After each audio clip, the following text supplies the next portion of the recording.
Hello everyone, সকলকে welcome জনাইছো YouTube channel career চামলৈ। এই ভিডিঅ'টিত আমি কেইটামান ইংৰাজী প্ৰশ্ন চাম আৰু এই প্ৰশ্নকেইটা আপোনালোকৰ আসাম পুলিচৰ কনষ্টেবল ৰিটেন এক্সামত আহিব পাৰে বা যিকোনো কম্পিটিটিভ এক্সামত এনেকুৱা কোৱেশ্চন ইংলিছৰ পৰা আহিব পাৰে। গতিকে আহক এতিয়া প্ৰশ্নকেইটা চাওঁ। প্ৰথমতে from 61 to 63 question number আছে insert the correct options in the blank space। খালি ঠাই পূৰণ কৰিব দিছে আৰু আপোনালোকৰ যদি প্ৰশ্নটো বা এনসাৰটো যদি নোট কৰোতে কিবা প্ৰবলেম হয় মোক কমেন্ট কৰি জনাব, তেতিয়া মই এনসাৰটো কৈ দিম। যেহেতু ইয়াত মই তেনেকে সিলেক্ট কৰা নাই, অটোমেটিক্যালি সিলেক্ট কৰা নাই, গতিকে মই নিজে কৈ সিলেক্ট কৰি যাম। গতিকে আপোনালোকে অলপ নোট কৰি যাব আৰু ভিডিঅ'টো শেষলৈকে চাও বুলি আশা কৰিলো। প্ৰথমতে আছে on the moon there's air because the moon's gravitational field is too weak to retain an atmosphere. ইয়াত খালি ঠাই কোনটো খালি ঠাই কি হ'ব? অপচন আছে there is no, were no, no is no. শুদ্ধ উত্তৰটো হ'ব option A there is no. On the moon there is, এইটো হৈছে ৰাইট এনসাৰ। তো আমাৰ ইয়াত হ'ব on the moon there is no air because the moon's gravitational field is too weak to retain an atmosphere. গতিকে এইটো হৈছে 61ৰ এনসাৰ। নেক্সট 62ত আছে there's in front of a camera lens changes the colour of a light date reaches the film. In front of আছে, তাৰ আগত কি বহিব আমি এইটো চাব লাগিব। অপচন আছে placed A filter is placed, A filter placed, when a filter placed। শুদ্ধ উত্তৰটো হ'ব option D when a filter placed in front of a camera lens changes the color of the light that reaches the film। তো option D to right answer. Next in 1850 Yale university establish Sheffield scientific school দেশ। তাৰপিছত কি হ'ব? খালি ঠাই জেগাত এইখিনি আমাক সুধিছে। অপচন আছে engineers were educated there, were engineers were educated, in which were engineers educated, were engineers educated. আৰু আমাক সুধিছে যে ইন 1850 ইয়েল ইউনিভাৰ্চিটি এখন কি কৰিলে? শেফিল্ড সাইন্টিফিক স্কুল এখন খুলিলে, য'ত কি কৰা হৈছিল? ইয়াৰ ভিতৰত শুদ্ধ উত্তৰটো হ'ব option B were engineers were educated.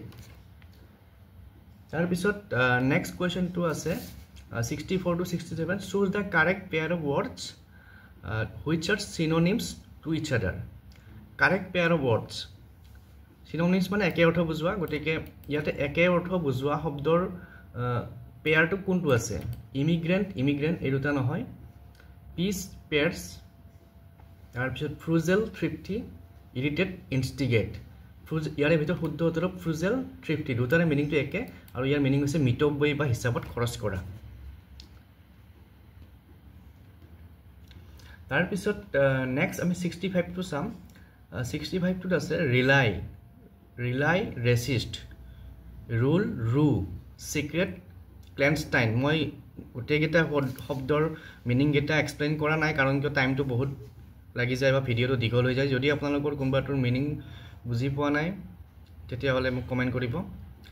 তো ইয়াৰে ভিতৰত শুদ্ধ উত্তৰটো হ'ব অপচন চি, 65টোৰ অপচন চি চিক্ৰেট ক্লেনষ্টাইন।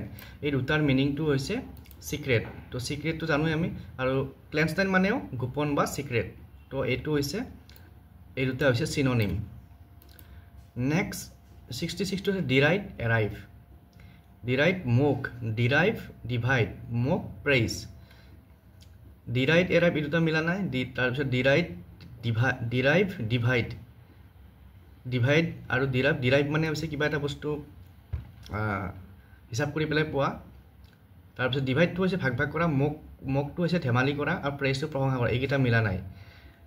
তো শুদ্ধ উত্তৰটো হ'ব অপচন চি ডিৰাইড মোক। ডিৰাইড মানেও কাৰোবাক হাহা বা ঠাট্টা কৰা, আৰু মোক মানেও হাহা বা ঠাট্টা কৰা। নেক্সট 67টো আছে চিটিজেন ফৰেইনাৰ, এই দুটাটো মিল নহ'ব। চিটিজেন ইমিগ্ৰেণ্ট এই দুটাও মিল নহ'ব।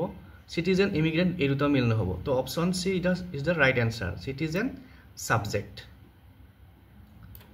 নেক্সট কুৱেশ্যন নম্বৰ 68 to 72 চাব।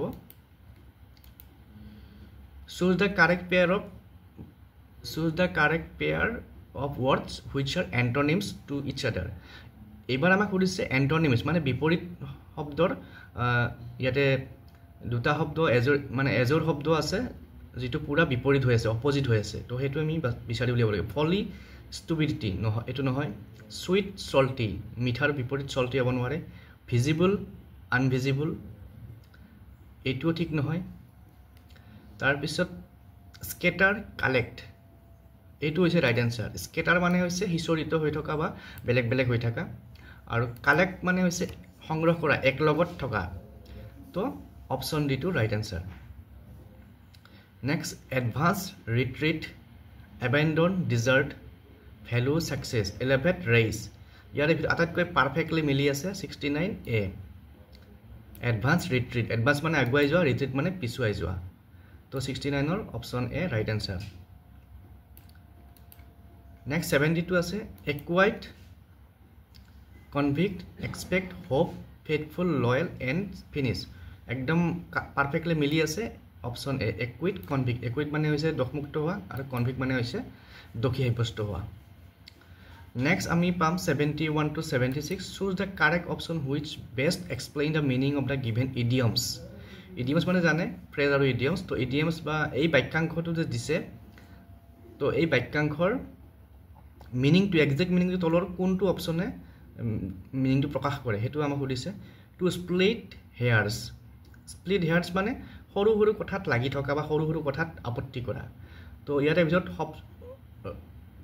ৰাইট অপচনটো হ'ব option B to complain about every small detail next আছে nail the lie to the counter আৰু ইয়াৰ মিনিংটো হৈছে কোনোবাই যদি কিবা এটা মিছা কথা কয় সেই মিছাটো মানে আমি উদঙাই দিব লাগে যে এও মিছা কৈছে এইটো পাব্লিকলি যেতিয়া উদঙাই দিম হেতু কোৱা হ'ব nail the lie to the counter আৰু ইয়াৰ ভিতৰত আটাইতকৈ ৰাইট অপচনটো হ'ব option B to expose publicly next two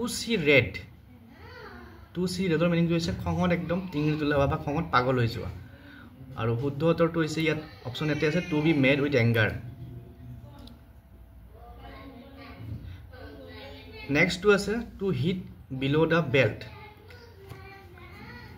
নেক্সটটো to hit below the belt ইয়াৰ মিনিংটো হৈছে যে আমি যেতিয়া কিবা এটা বস্তুত একেবাৰে তললৈকে যোৱা ধৰক দুজন মানুহৰ কাজিয়া লাগিছে তেওঁলোকৰ মাজত যেতিয়া মা দেউতাক লৈ পেলাই গালি গালাজ হয় হেতু কোৱা হয় একদম two hit below the belt তো এইটো ক্ষেত্ৰত আমি অপচন ডি টু সিলেক্ট কৰিব লাগিব to act unfairly in a contest যেটো কোৱা উচিত নহয় বা যেটো কৰা উচিত নহয় হেতু কোৱেশ্যনটো আছে to beat about the bush ইয়াৰ অৰ্থ হৈছে যে কিবা এটা কথা ডাইৰেক্টলি নকয় ঘূৰাই পকাই কোৱা ইয়াৰ ভিতৰত শুদ্ধ উত্তৰটো হ'ব option C to approach a matter in a round about manner কিবা এটা কথা ডাইৰেক্ট নকয় ঘূৰাই পকাই বা ঘূৰাই মেলি কোৱা নেক্সটটো আছে bird in the hand is better than two in the bush তো bird in hand is better than two in the বাছৰ মিনিং হৈছে যে কিবা